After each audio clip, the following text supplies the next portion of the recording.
This episode is brought to you by Michelob Ultra. Michelob Ultra is perfect for more than just the summer heat this year, because not only is it refreshing and crisp with only 95 calories, but Ultra is also the official beer sponsor of Team USA at the Olympic Games Paris 2024. Celebrate every point, race, and moment with Team USA and Michelob Ultra for the Olympic Games Paris 2024. Stock up on Michelob Ultra and cheer on Team USA. Enjoy responsibly. Copyright 2024 Anheuser-Busch Michelob Ultra Light Beer, St. Louis, Missouri. The following is an exclusive presentation of News Radio KMAN, your home for K-State athletics. It's game time. This is The Game on News Radio KMAN.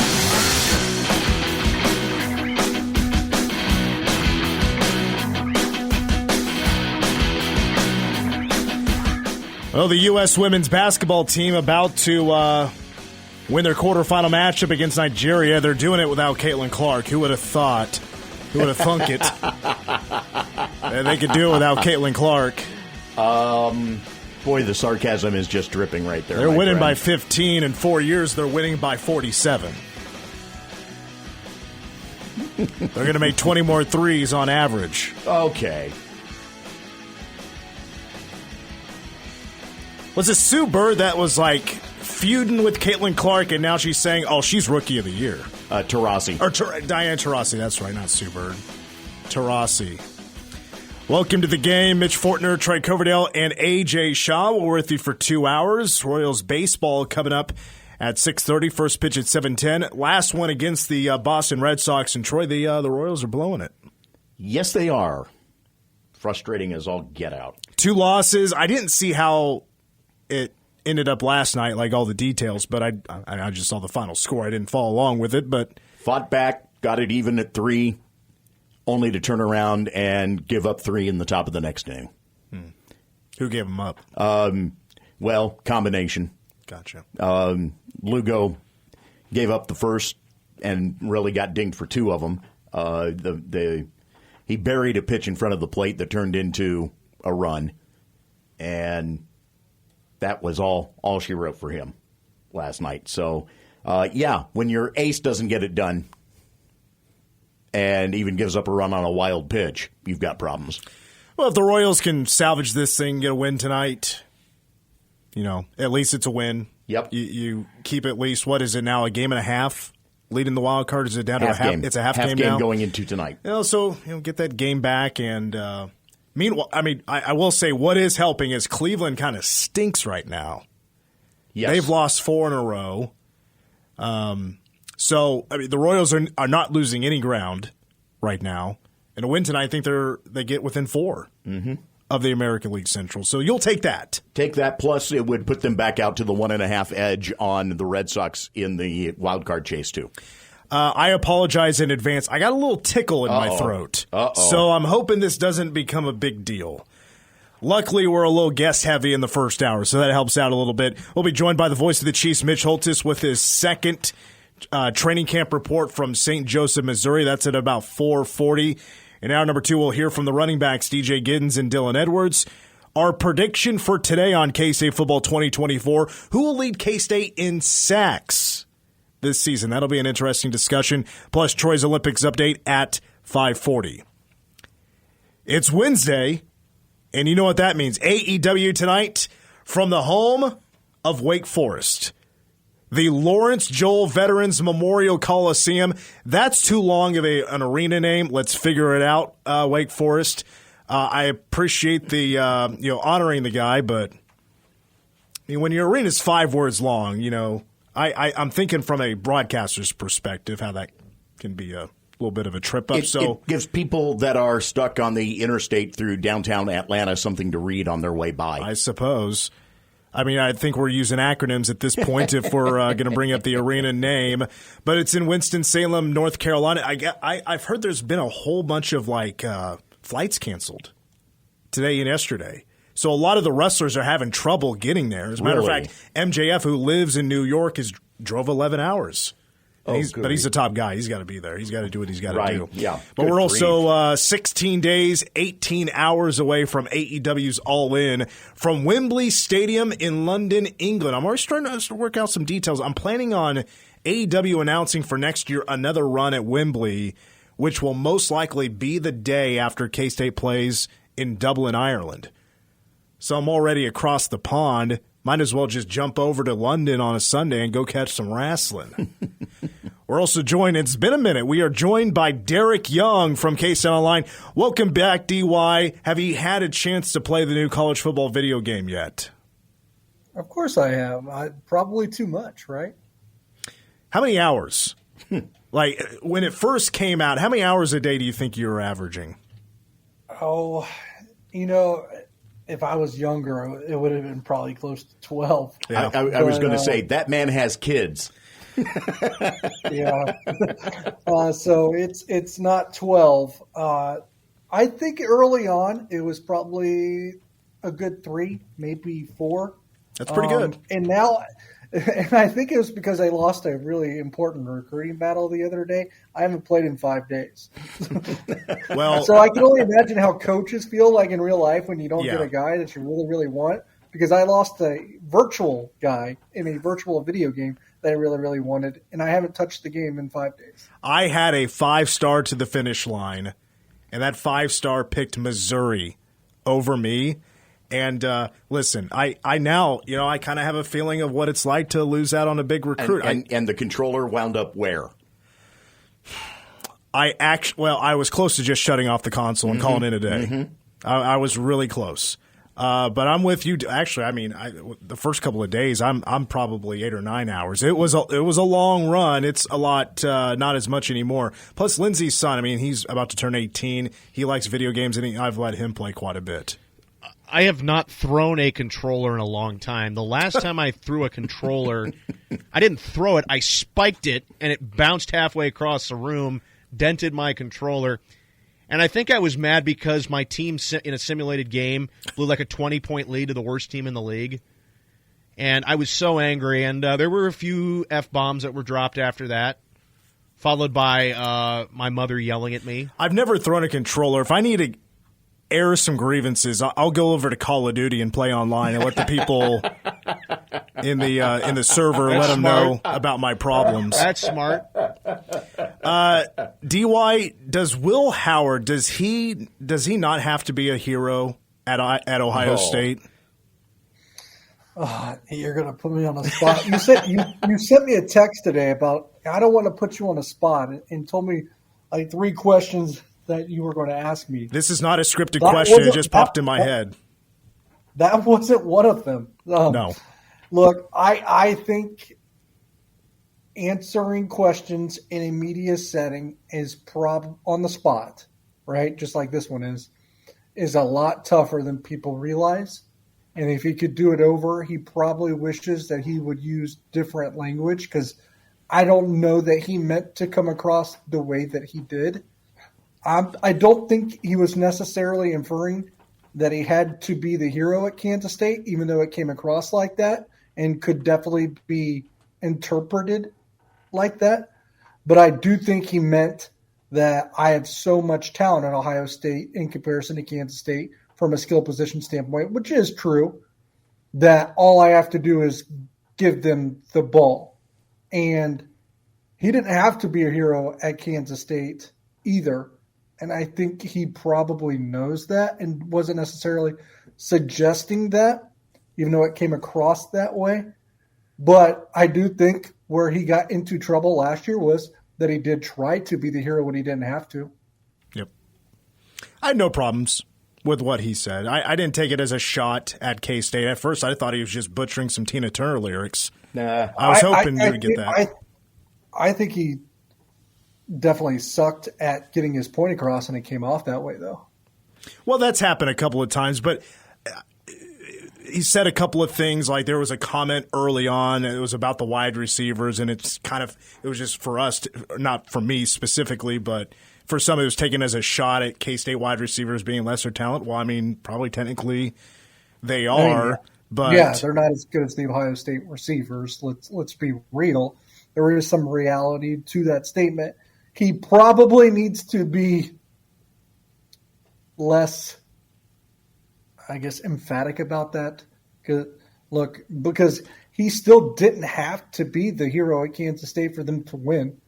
But in some ways, he tried to be the hero when he didn't have to, and that's what cost them. Let's not forget that they're a drop pick 6 away from losing the game in Kansas last year, right? So he's got his own warts that he needs to remember that he had as well. So I fall in the middle of kind of what the polar reactions have been to that, the outright defense of Will Howard and the outright, I guess, just frustration with what he said. I think it's likely somewhere in the middle, but he needs to remember that he's made his share of mistakes as well. He also needs to remember, I think his supporting cast is a little bit better than he was trying to give it credit for, too. I mean, Ben Simmons, a second-round pick. Deuce Vaughn was one of the best running backs in the NFL. Cooper Beebe was one of the two-time Big 12 offensive lineman of the year. KT Leviston also got drafted to the NFL. Jace Brown really came on late in last year. DJ Giddens ran over 1,000 yards. He had some dudes, too, even at Kansas State. My thought that I had when all of this was breaking down was, boy, if he doesn't feel that he had or felt like he had to be a hero here, wait until he throws those first couple of interceptions and some of the Ohio State fans start in on WBNS. Yeah, look, Will Howard the way I defined his career is he kind of runs hot and cold. When he's on, he's freaking on. He's really good. When he's not, there's typically some problems. He has some cold slumps too, where he doesn't play really good football and he makes really poor decisions with the ball. And when that happened, and we have to report what happened, and the fans get upset by what happened. Sometimes he didn't respond well to that or embrace that, what comes with that when you struggle in college football. That's times 100 at Ohio State. So you better be ready for the onslaught if and or when things don't go so well at times. Well, DY, this has been a pretty chill preseason for K-State football. Not really any drama. We're talking depth. We're thinking big things for this football team. You were at the open practice the other day, however, and that was your first look at the team in fall mode.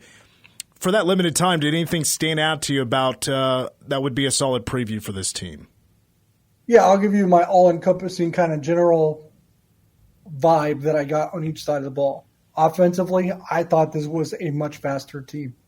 Like, we figured that this would be a much more explosive offense because of some of the weapons that have been added, and the quarterback being as fast as he is, it absolutely should be.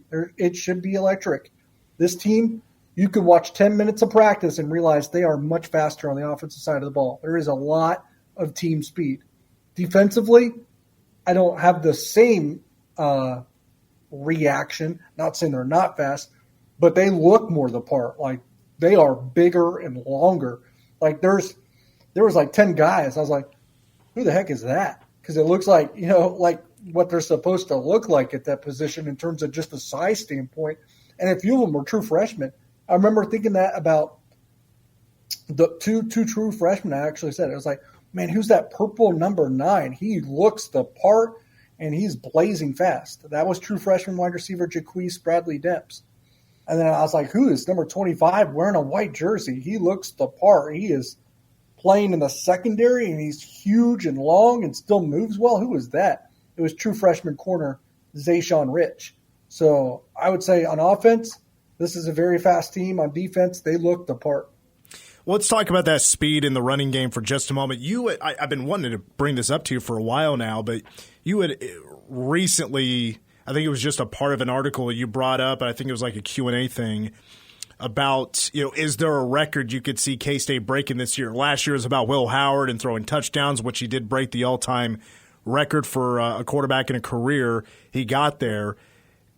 This year didn't feel like you had one that in mind at the time. I threw out there, because that influenced me to just really dig deep into the record book and pick something. I had to find something. I landed on yards per carry. What do you think about that, and K-State potentially breaking the record, which is set at 5.27? I like that. That's kind of going deeper than the surface material that I kind of scrounged over. That makes a lot of sense. I know where you're going with that just because of how explosive they can be. Like Avery Johnson probably should average more than 5 yards a carry, right? Dylan Edwards probably not going to get as many carries as maybe even Avery, and definitely not as DJ, but they're probably going to count. And what was DJ Giddens at last year? It was a round 5, right? Yeah, I don't remember off the top of my head. I can find out quickly here, but you're right. It was over 5.1 or 2. It had to be because he ran for 11 or 1,200 yards. I guess it not have to be, but man, you to get 11 or 1,200 yards plus, it's probably north of 5 or just a hair under 5.5. But yeah, DJ's at 5.5. Edwards, you could see him only get probably less than 10 carries a game, I would imagine, but probably going to make them count. Avery, probably less than 10 carries per game. We're probably going to make them count. That's a really good idea. I should have thought something similar to that. But, again, you know what I would say? Every single year that touchdown pass record could be in danger because it's such a low number. Mm-hmm. So many guys Avery's going to be able to throw to as well. I mean, it's 24, right? Yes. That's only 2 touchdown passes a game. Isn't the LSU record like 50?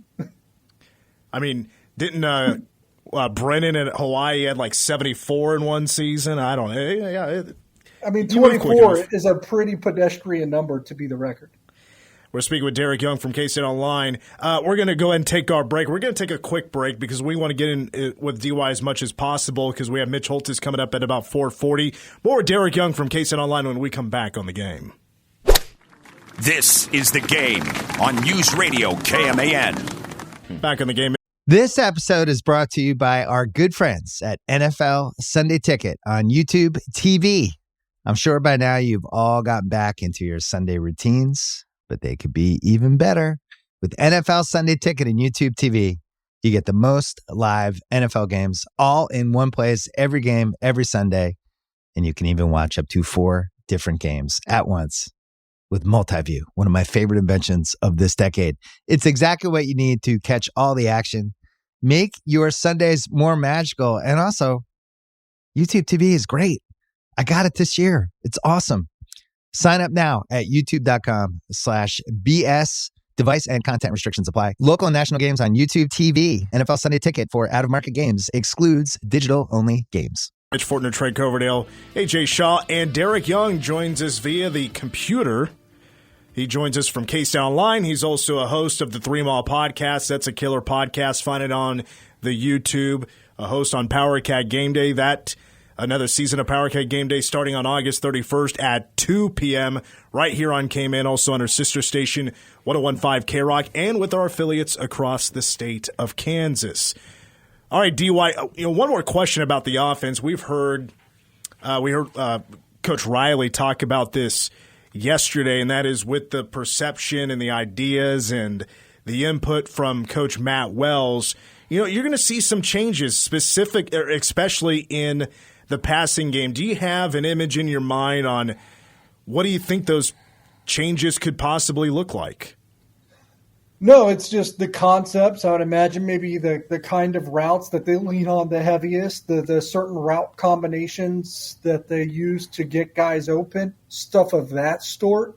But without seeing it, it's going to be hard to know because obviously they're not going to give us those trade secrets at this time. They're going to make us see it before they tell us how that's going to look. I think it is good to maybe have a shift in the passing game scheme a little bit because I thought Colin Klein was a brilliant offensive coordinator, a really good play caller, and had a good scheme for the most part. If there was one part where I would pick apart how he had things assembled, it was probably a bit of the passing game and the scheme and the concepts that he had. Sometimes they didn't make sense to me. I thought that was maybe his one shortcoming. And just in terms of being an offensive coordinator and putting together a game plan or a playbook in general. So I think that they can make progress in that capacity. There is certain things where they are going to, where they are going to downgrade because they do not have Colin Klein as offensive coordinator. Where I think they could upgrade is how the passing game is designed, and maybe just in terms of coaching quarterbacks, I might value Matt Wells over Colin Klein as well. All right, DY, so you brought this up right there at the beginning of our conversation. That is, I texted you ahead of time, and I gave you a handful of questions that we're doing a series here in the month of August, that 20 shows left, and that started on Monday. We're doing 20 predictions, one a day, different questions. Well, we're now landing on our third today. I want to ask you these three questions to wrap up. And number one is what we talked about on Monday. And prediction number one, who do you think is going to lead K-State in interceptions this season? By the way, have you already given your predictions on these? I took the easy. Yes, these we have. I've already said mine. I took the easy route with Parrish. Yeah. Okay. Yeah, I would like maybe you could tell me your answers after the fact, but I would go Marquise Siegel just because I think it's going to be in this offense or in this defense probably easier to rack up interceptions as a free safety, and I know Jacob Parrish had 4 last year. I doubt he gets picked on as much this year, so I think the opportunity is probably damper for him a bit. And with Marquis Siegel, he had the opportunity probably just to have as many or more interceptions than Jacob Parrish last year if he could just catch the ball. And I don't think those opportunities are going to go away. See, that was my pushback on him and VJ. Because of the dropped interceptions, VJ's was one-handed, right, when he had his against Texas Tech. The funny thing, and I think Siegel probably dropped, it felt like 5 or 6, and the ones it felt like he dropped like 2 or 3 pick sixes too. All right, so I said I think AJ said Marquise Siegel. I did go with Jacob Parrish. I took the easy way out on that. Too many dropped interceptions last year, but I could totally see that turning around. I'm sure that's something they've worked on. I'll tell you after the fact here. Actually, I don't think I have it in front of me here, but the second question that we talked about yesterday was, and this is the only player that I have scripted out that we're going to try to predict the actual yardage and touchdown numbers for one player. That player, DY, is Garrett Oakley at tight end. Yeah, the thing with him is I think at this point, he is the only probably receiving tight end that they are super comfortable throwing the ball at this point. They like Will Swanson, but I don't know if he's much in the pass-catching mode. So Oakley has a chance to really put a dent in here if he's ready to go. You have to remember he's also improving. He hasn't done it for a full season. He's done it very little at all at this point just because he was behind Ben Sinnott. And Ben Sinnott, I think, had the best tight end season in Kansas State history with the yards he had last year, if I remember correctly. I don't know if we're looking for a specific number. I could see Oakley in between 400 and 450 even in year one just because of the opportunity in front of him. And I think being the lone tight end threat helps here, even though that I think the receiving yardage is really going to be spread out between a guy like Oakley, a bunch of the receivers, a couple different backs. There's a lot of weapons, and sharing the ball is going to, I think, impact the numbers here a bit. I was so impressed how Ben Sinnott could just be so wide open at times, and what an impact that he has brought back to the tight end position at K-State. That is a thing that's going to carry on, and you have more of an NFL approach with the tight ends now at K-State, and Garrett Oakley is a little bit bigger than Ben Sinnott. I think certainly fits the mold to be a guy like that here in the near future. I think Garrett Oakley's big season at K-State is going to be not this year but next year as he gets a little older and a little better. I had Garrett Oakley just under 500 yards, but I had him at 5 touchdowns this season.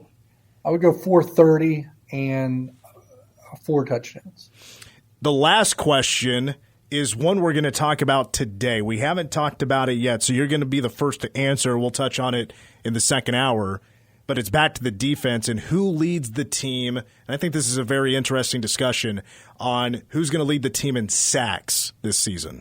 Yeah, it's a really interesting discussion because they're probably going to play 6 different defensive ends and almost all of them about the same amount of snaps. And then obviously you have the nose tackles as well, maybe some linebackers that get in on the action. I'm just going to play it safe. A guy that's actually done it before that will likely start and will likely take the most snaps of anyone. And I think he's going to benefit from there being better pass rushers on the team alongside him. I don't think he had that luxury last year because Khalid Duke really faded as the year went on. Nate Matlack was hurt. Even this guy was a little bit hurt. I think just the improved pass rush across the board, the quality and the depth of defensive ends improving, and the fact that he's probably still going to get the most snaps makes him the safe pick. I go Brendan Mott. Yeah, Brandon Mott's that is the safe pick, but it's also a solid pick. He had just 1 sack last year. Yes, banged up. I think the leader in sacks returning this season is Cody Stufflebean, who had 2. And they're both in the same game. Mott had, 6 or 7 the year before, though? Oh, yeah, that's right. Well, Brandon Mott is quite a talented guy. We're glad to have him back. But I think defensive end position has the most room and has the most early opportunity for a young guy to break out. It does. They're just, because they're so short on experience there, it might take a while to get going. Let's see. Yeah, Mott had 6 in 2022. Did not have a sack in 2020, but he barely played and 1 sack last season. All right, DY, I told you I'd let you go at 4:35, no later. It's now 4:35. Appreciate you coming back on and joining us, and we'll talk to you soon. On the dot. Thanks for having me. That's Derek Young from KSO Online joining us on the game. We got to take a break because when we come back, for one guest to another, from Manhattan to St. Joseph, Missouri, we talk to the voice of the Chiefs, Mitch Holthus. Now the training camp update after these words. Your home for K-State sports. 31st pick of the 2023 NFL Draft, the Kansas City Chiefs select Felix Enrique Uzama, defensive end, Kansas State. This is The Game on News Radio KMAN.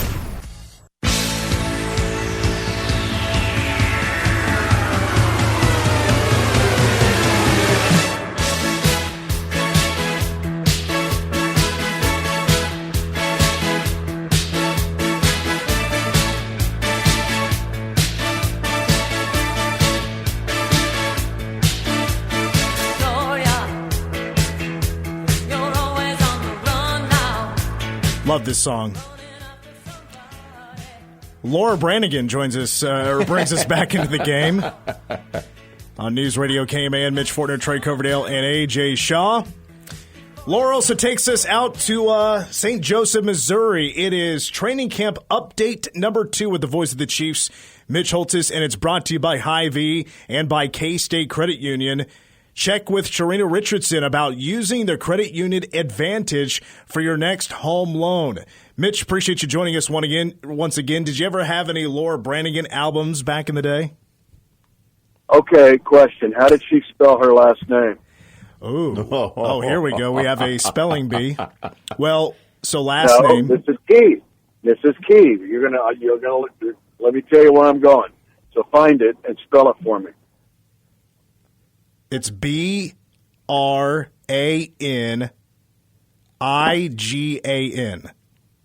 right? All right, close. Yeah. My grandpa and grandma, who were Manhattan, my mom graduated from Manhattan High School. She was Catherine Branigan. Oh. My grandpa and grandma were Branigan. They had Burns Donuts at 408 South 6th. When you get off the air, just go take a drive around. Now it's just somebody's living in that little house. But that was famous up until, like 1980, where it was the spot to get hot donuts, like in the middle of the night. That was my granddad, Branigan, Vern Branigan, Louise Branigan, Catherine Branigan, all the Branigans.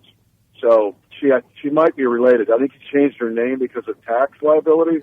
But when she came out with that song, we're going, we got to get some royalties out of this because I think we helped this girl write this song.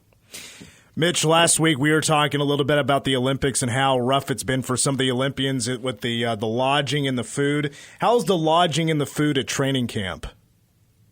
Everybody here is innocent. You know that. What are you in for, Red? So Red's the guy that can get things.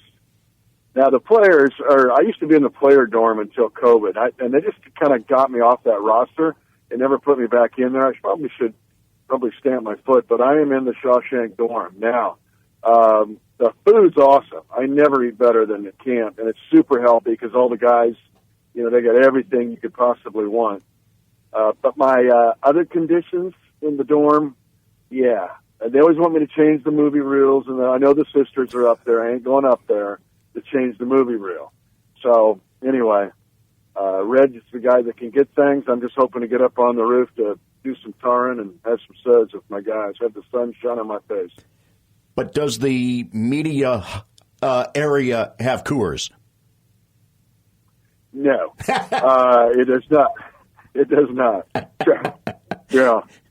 And if Coach gets mad, I have to go down in solitary confinement. Yeah. It's very interesting. It's taken me back to my college days and my my freshman year up in the fraternity in the sleeping dorm. That's kind of what it feels like. But yeah, no, it ain't a 4 or 5 star hotel. So I've seen that John Gruden has been at camp like 4 consecutive days. So what's going on there? Is he looking to get a spot on the roster too? Well, John and Coach go all the way back. They were on that Green Bay staff together in the 1990s, which might have been the best staff ever assembled in the NFL. Mariucci's on that staff. Go find that infamous photo or famous photo. So John and Coach have known each other for a long, long time. I think John's just looking for stuff to do, so he's just kind of going from camp to camp, and he loves Coach. And I'm telling you, he loves the Chiefs. I go, well, how about that bus ride back in COVID year of 2020? But I actually chopped it up with John today for a pretty good chat. He's in a good spot after going through what he went through, but he is high on the Chiefs, and he's not just saying that to placate everybody. Well, some pretty some injury news from today. Wanya Morris goes down with what appeared to be a knee injury. I'd heard that players went to a knee; it didn't look good. He did come back out, but didn't participate in practice. And of course, left tackle is a big battle at training camp this year. Do we have a status update on Morris and how he's doing? Yeah, he's actually doing very well. I don't think he'll play in this game. I think as precaution. You mentioned he didn't come back in, but it looked like he was doing a lot better. And the word so far is like it looked bad. And yes, all the guys reacted and were like, oh no, ACL, but it's not that at all. So Kingsley Su'a-Ma'atia, he's separated himself. Now, is he ready to go and be thrown to the wolves? Not sure. Actually, every snap he gets in this preseason game Saturday against, and I'm assuming Doug Peterson, who used to be with us, obviously, will play his outside speed guys at least for a quarter or a couple series, and look at who those dudes are. I mean, it's the other Josh Allen, right? And, I mean, he's really good.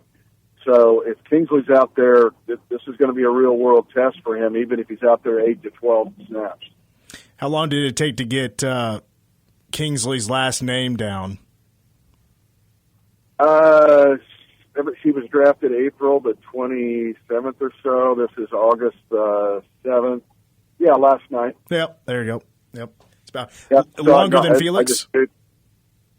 I'm a K-Stater, so I followed Felix.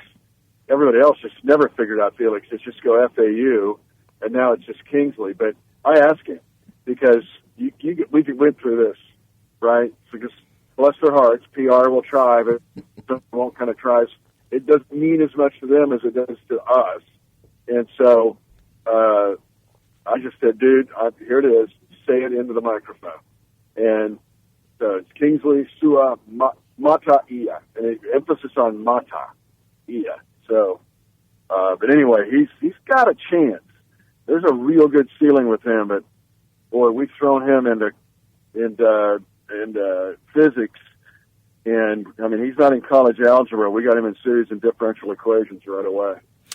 Well, let's take this time to get an update on our Cats. I've seen that there's been a handful of media there that is covering the Chiefs, and they've brought up Echo Boydo a few times, and there's 3 Cats in training camp this year. So what's the latest on our Wildcats? Yeah, I don't ever recall in my 31 years there's been 3 here. But let's start with Echo. I mean, what an amazing story. Not drafted. Not an undrafted free agent by anybody. So there's 500, I think I counted 560 guys that were in last year's rookie class that weren't Echo Boydo. And so he tries out, bring your cleats and try it out Dennis Quaid style, and he makes the team. Later, he's on the practice squad, but he's won everybody over.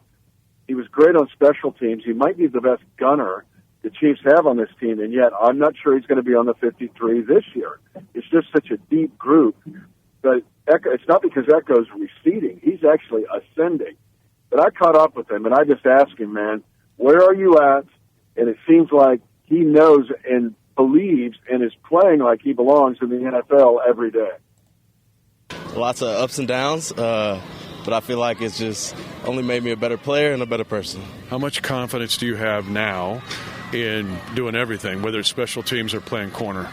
Definitely have built up a lot of confidence, just being able to go through this season as a tryout and being where I'm at right now. Definitely feel like I'm supposed to be here. And when did it click for you of going, I belong here? I would say, honestly, rookie minicamp.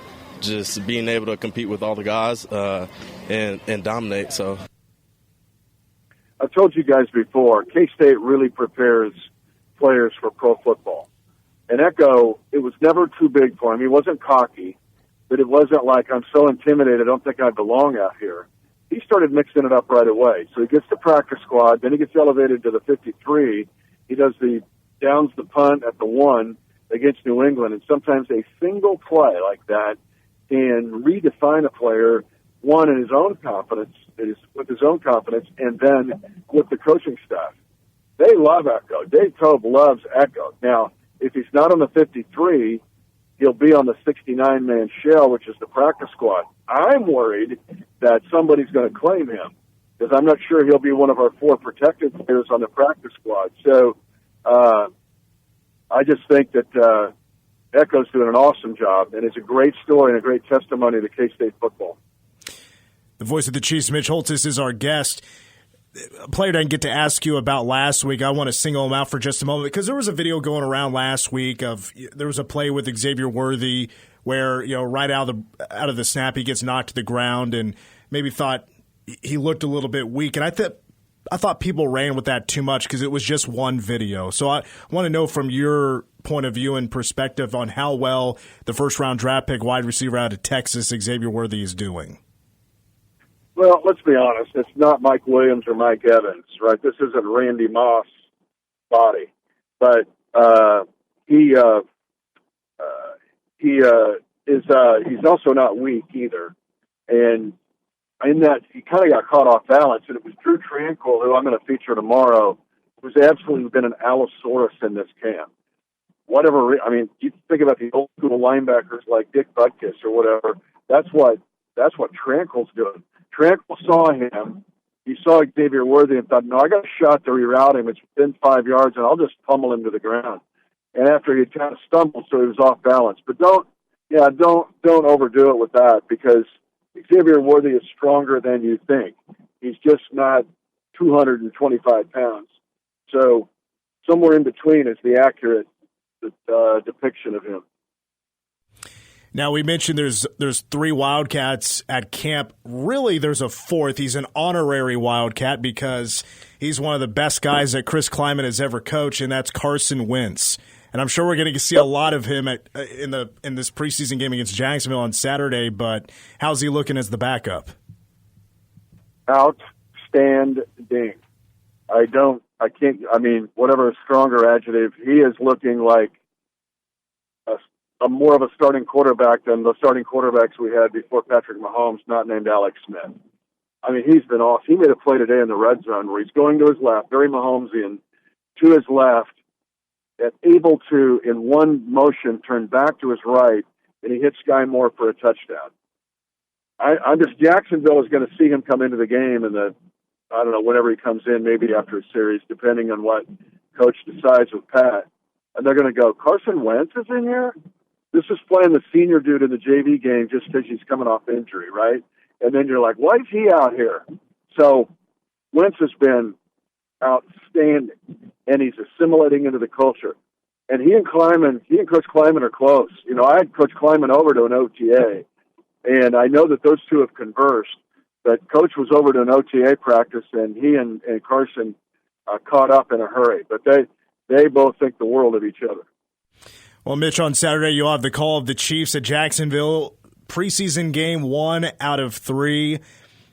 Is there a position group, or are there a number of guys that we need to be watching for, or maybe you specifically are looking forward to really watching in this kind of setting in the first game? Yeah, there's several. One is Kingsley Suamatia. I went through all that. Another one is wide receiver. 14 wide receivers. We know the top 4. There's another 5 or 6. There's room for maybe 2 or 3. So Nico Remigio is one to watch, number 81. But then it's Justin Ross, it's Mecole Hardman, Kadarius Toney won't play, Sky Moore, Montrell Washington, the former Bronco, played with us last year and saved us on punt returns for a while. Those guys, something has got to give there, and it's going to be a 3-game test. But this is the first of those 3. On the defensive side, honestly, and I asked Joe Cullen this today, and it's Felix.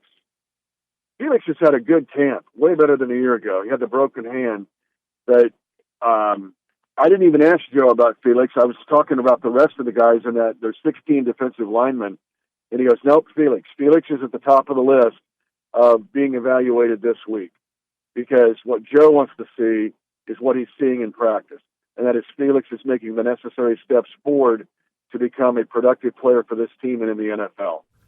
So I'm not just saying that because I'm talking to you guys. That's what he said. And then I would say Shamari Connor, the second-year safety corner combo guy. He'll play safety. He'll play nickel. But those are the priorities. And then the new kickoff rule. If you pay no attention to anything else in this game, pay attention to the new kickoff rule. It's the demolition derby at the Riley County Fair. It looks like, what is this? People are just bashing into each other. It's like no kickoffs you've ever seen in your life, because you cannot kick. You don't want to kick it high. Hang time means nothing. You got to kick a line drive and not too low. You want it to land at the 10 where the number is painted on the field, and not have it go out of bounds because the other team will get it at the 40. But you want to have it so it's a knuckleball kind of kick trying to catch a watermelon. And because if it's mishandled, you can pummel them back there. Or if it's a touchback, it can be at the 20-yard line if it lands in the landing zone, which is the 20 to the goal line. And the blockers and the coverage guys cannot go until the ball is either touched by the returner or hits the ground. It's crazy. And Butker's getting really good at it. I was worried this summer. I was like, he can get it into the landing zone, but there's too much hang time. Now, he's kicking watermelons now. It's the scene in Dodgeball where you want to throw Patches O'Houlihan. You're sitting there wanting to throw wrenches at him. And that's what you want to do on these kickoffs. It's wild. So if everybody's just kind of going, Tennessee, or I'm just going to go to sleep right now. No. Just wait for a kickoff and watch it and go, what is that? You've never seen anything like it before in your life. Mitch, as always, we appreciate it. We'll be listening on Saturday kickoff at 6 o'clock Central Time here on K-Man. We'll talk to you next week. Thank you, Mitch. You got it. The K-Staters are representing themselves well here, including Phillip Brooks. He's playing some ball. And that doesn't shock me one bit. That's the voice of the Chiefs, Mitch Holthus, here on the game. And we are approaching the top of the hour. We still got a lot to go here on the show. Again, we always appreciate Mitch and his training camp updates here on News Radio KMAN, brought to you by Hy-Vee and by K-State Credit Union. Well, coming up next, in hour number 2, we're going to hear from the running backs for K-State. Both of them, short-winded on some answers, but both electric in the backfield. Dylan Edwards and DJ Giddens, we'll hear from them in their press conference yesterday. Who will lead K-State in sacks? Troy's Olympics update. More still to come. Hour 2, don't go anywhere, is up next on the game. News Radio KMAN.